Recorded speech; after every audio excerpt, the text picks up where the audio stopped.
my geeks and freaks, big girl Geek here with a brand new review. And as the title says, I'm here to review The Legend of Korra season 1 and season 2. So, was it geek or was that weak? Let's get into it. Okay, so I'm super late, but anime is not really my thing.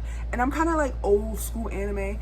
I grew up watching Sailor Moon and Dragon Ball Z, but I have not watched those shows since like I was catching a bus, and I have a 10-year-old daughter now, so that gives you some type of perspective and how long it's been since I've watched some anime. I have watched recently the first episode of Sailor Moon, that's on Hulu. I wanted to watch it again. Now the Dragon Ball Z, I remember it. Now I'm sure it's still going on. I see some anime talk and I see some chatter out there on the tube and from around at Comic-Cons, and I think that story is still going on or something, or maybe you guys are talking about the old stuff. I don't know. The last thing I remember in Dragon Ball Z is like, what I remember from childhood is like Gohan and Goku fighting them Super Saiyans. Like that's just all I can remember. And the Sailor Moon, she was like in love with Darien and all that. Like that's all I could remember. So I mean, I could catch up on those shows, but anything new that you guys are watching, like you are really into this stuff, I don't know who you're talking about. I don't know what you're talking about, and I'm not a gamer, so I don't know anything about that. So yeah, I'm not really caught up on my anime. Now Avatar, I know what that is. Like I said in my review of the first episode of The Last Airbender, I saw the movie, and I recently, after watching Legend of Korra, like fast forward through The Last Airbender live action movie because it's on Netflix, just to see some of the what I thought would have been the cool parts of them actually bending. And I can see what you guys are saying, like it's just like in slow motion, and it's like, nah man, it just really wasn't. And then I looked up to see what the actors were doing. And by actors, I mean really just the little boy. And he hasn't really acted since after that movie. So, I mean, he probably thought that was his big break. And that movie was so trash. And people trashed that movie. That man, that little boy, I'm assuming he may be a man now, don't even act anymore. So that's kind of messed up. But I was just, a little bit bored. And I was like, well, let me watch. I watched the first episode of The Last Airbender. And I really wasn't like, let me get into it. And then Netflix recommended Legend of Korra. And I was like, okay, what's that? Okay, there's a new Avatar. She's the Avatar. This takes place like 70-something years after The Last Airbender. All right, let me watch. Yo, I got through 2 seasons in like 2 days. I love The Legend of Korra. And so I went online to talk to you guys, my geeks and my freaks, and I was like, yo, what's going on? You guys didn't tell me about Legend of Korra. Everyone that I talked to, Twitter, mutuals, my Facebook friends said, yo, Legend of Korra don't have nothing on Avatar The Last Airbender. And I'm like, word? Because I watched the first episode and I really wasn't like hooked. And I don't know if it's because it came out, it's been so long since it first came out on Nickelodeon, or I think Nickelodeon, or it's just a product of that time, or if it's just, or maybe I'm just too old for it. I really wasn't connecting after the first episode, and that's why I haven't done a review for episode 2. I just didn't feel like watching it. But I mean, everyone's like, yo, no, you have to watch Avatar and then Legend of Korra.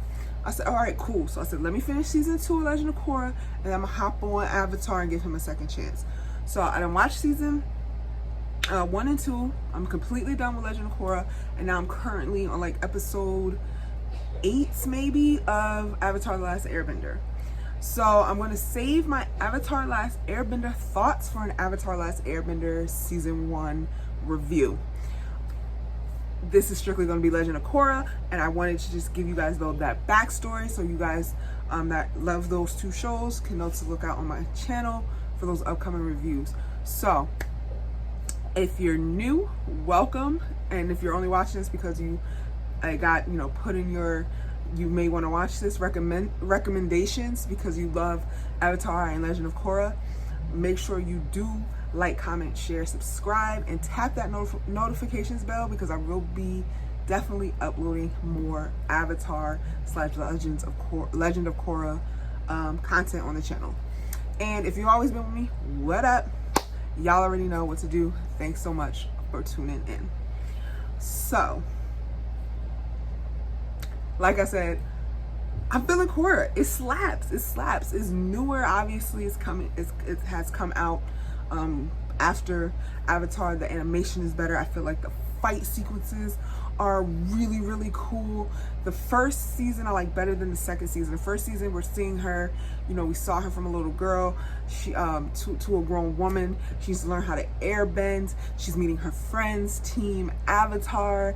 She's learning what it means to be the Avatar. We get to actually see some flashbacks of Aang as an adult and see what happened with those characters. So that was really cool, even though I have not finished Avatar and I kind of know what's gonna happen. I'm doing it in reverse. But I mean, I absolutely loved the first season. It was total geek for me. I give it, like, I loved it. I know some people have some problems with it. I didn't see anything wrong. Maybe because I have not watched Avatar yet. Maybe I will then understand.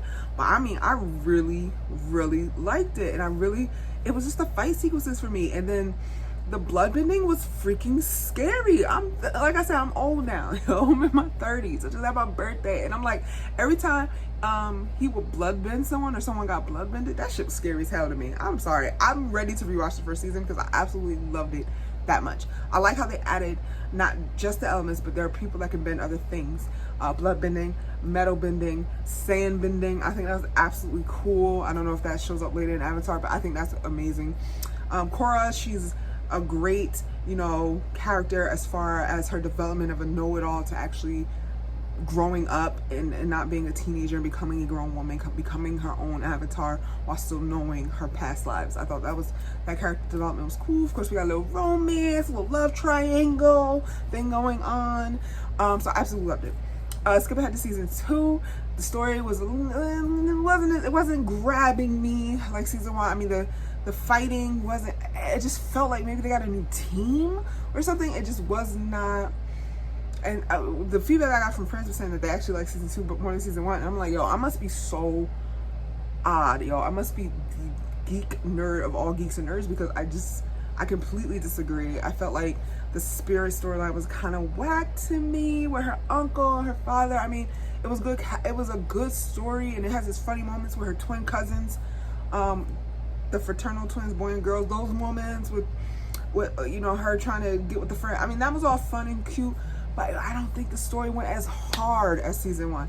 So season 2 really was a little bit weaker for me on the weak side. But overall, I'm very excited to watch the next 2 seasons of Legend of Korra. But I will do that after I finish the 4 seasons of Avatar: The Last Airbender. So I'm late to the game, as always. But I'm here to say that I absolutely am enjoying Legend of Korra. What do you guys think? Without giving me spoilers for any of the 2 shows, let me know in the comments. As always, I can't wait to discuss with you. Until next video, I'm out of here. Big Girl Geek out. Peace. Hey, where are you going? You just watched a cool video. Subscribe.